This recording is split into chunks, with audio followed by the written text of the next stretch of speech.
Sometimes we notice that you are standing in a place that you do not want to be, and frustrated in your awareness that you are not where you want to be.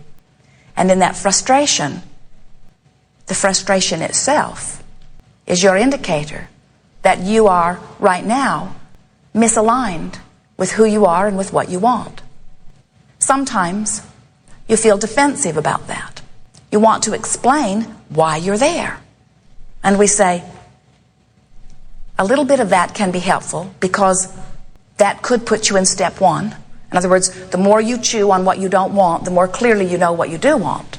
And so when you are in that uncomfortable place, you are certainly applying step one all over the place. But we would encourage that you spend less time in step one and more time in step three.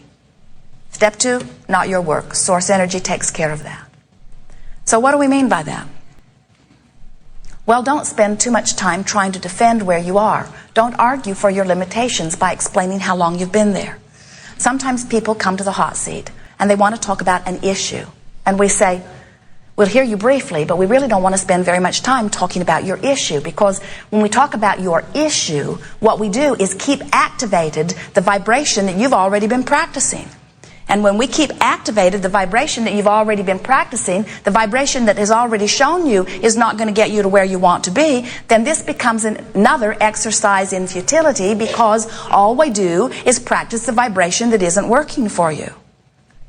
Well, sometimes they can't even reach for the other thought because that vibration is so dominant, and sometimes it feels like they just need to talk about it. And we say, we really don't want to talk about it very much. We want to talk about something that feels good. And they'll say, but I can't talk about this and feel good. And we say, then let's talk about something else. And they'll say, but I'm here to talk about this.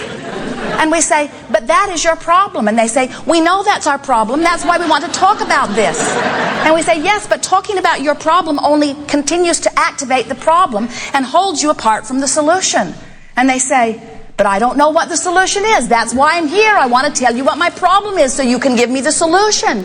And we say, yes, but if you activate your problem, you can't hear the solution. And they say, give me my money back.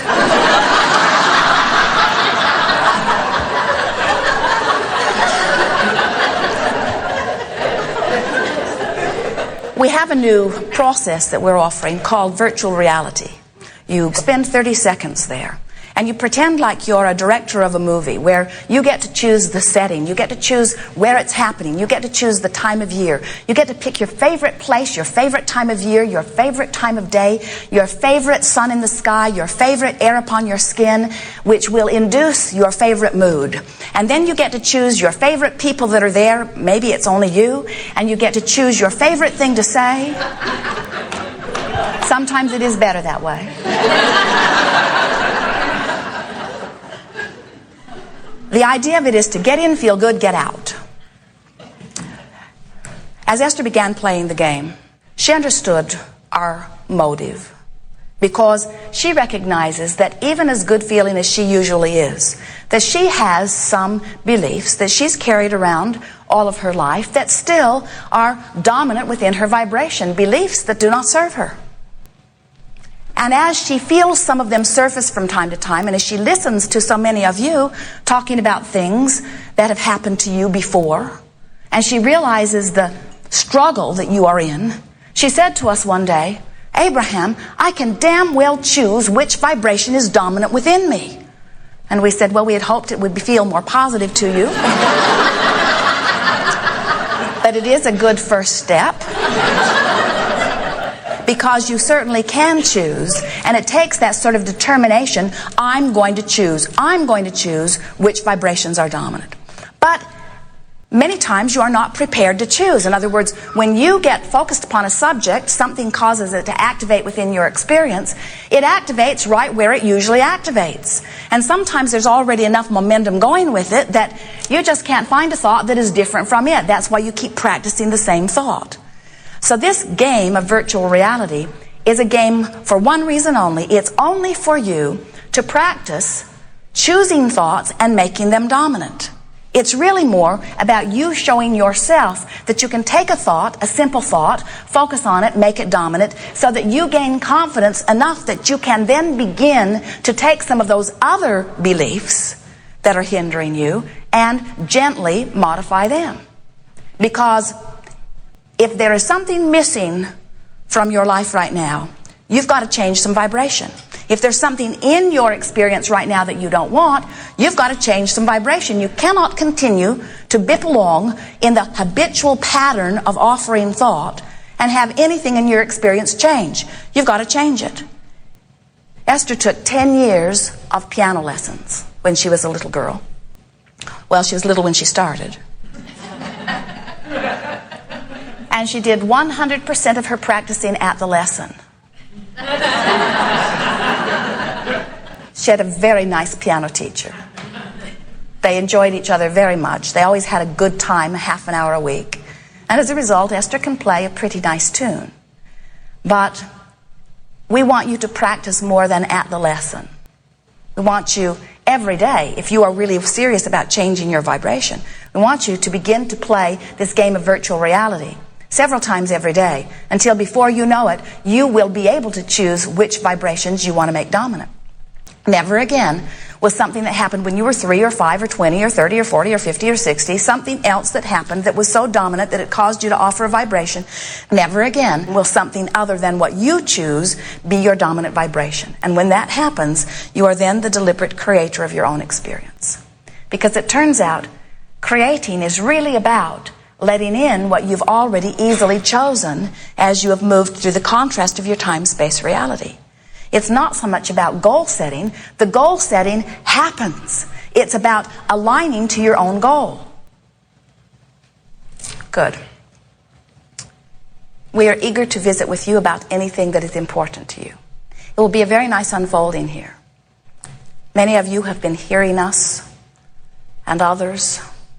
You are powerful in your creating. And you have come to play with us on the leading edge. And we are prepared, along with you, to take thought beyond that which it has been before. It's always delicious to come across an obvious new idea.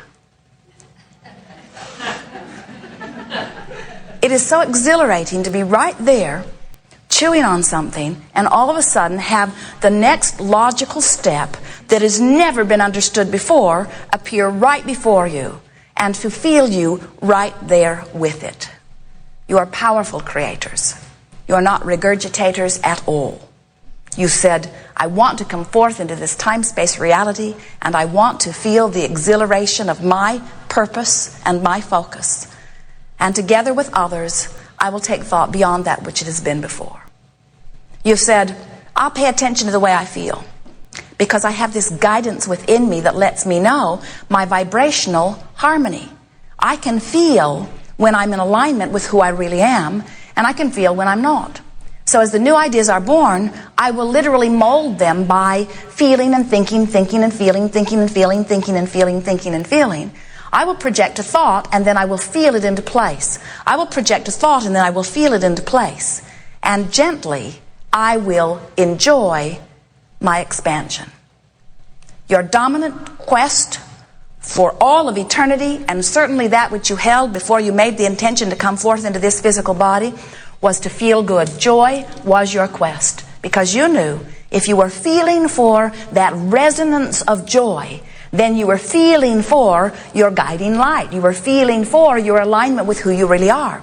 And you knew that this physical time-space reality, this earth frontier, this uncharted territory, this expansive place, the leading edge of all that is, you knew that it would provide for you endless stimulation of thought. And you knew that sometimes you would get into a thought that you didn't understand. You knew that you would be out there like an explorer or a pioneer on the leading edge, and you did not feel one bit worried because you knew you had a compass within you that would help you to know the perfection of your choices. And not once did you say, I'll go forth and do what's right. You said, I'll go forth and do what feels best. For in that choice, it must be right for me.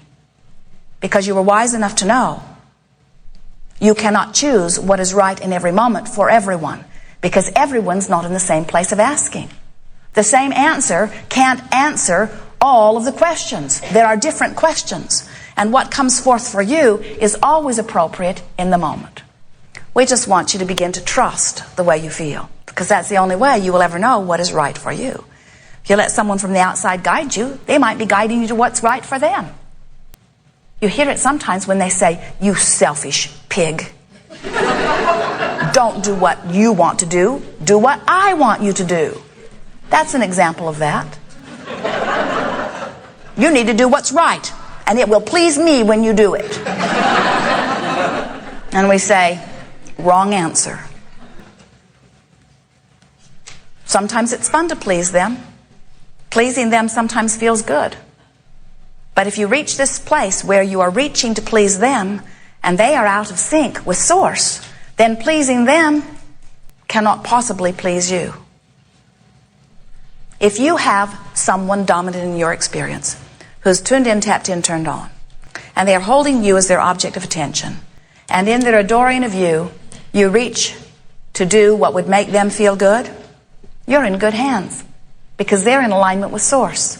And as you reach to please them and do, then you've pleased Source. We'd rather that you do it because it feels good to you. And in truth, we think that that is usually what happens. But if you are trying to please someone who's not connected to Source, you get more and more and more and more and more out of balance. And so, rather than trying to determine whether they are or whether they aren't, or whether they are or whether they aren't, because it comes and goes with everyone, just pay attention to the way you feel, and then your compass is steady, and you are always on a joyful path. On a joyous path to what? On a joyous path to more joyous path. But where does it lead? To more joyous path. But what's at the end of this path? More joyous path. But what am I doing it for? Joy. But where will it end? It won't.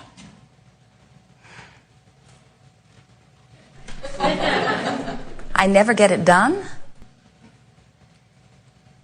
That's pretty much it. You never get it done. We never get it done.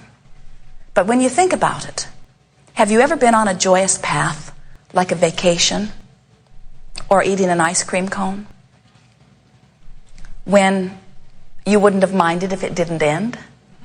Where you wouldn't have minded if it just went on and on? You were having such a good time. The idea of it continuing to expand before you felt so good.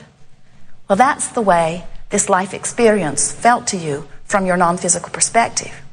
And it's the way we want you to remember again. Jerry and Esther were leaving a hotel in San Diego the other day.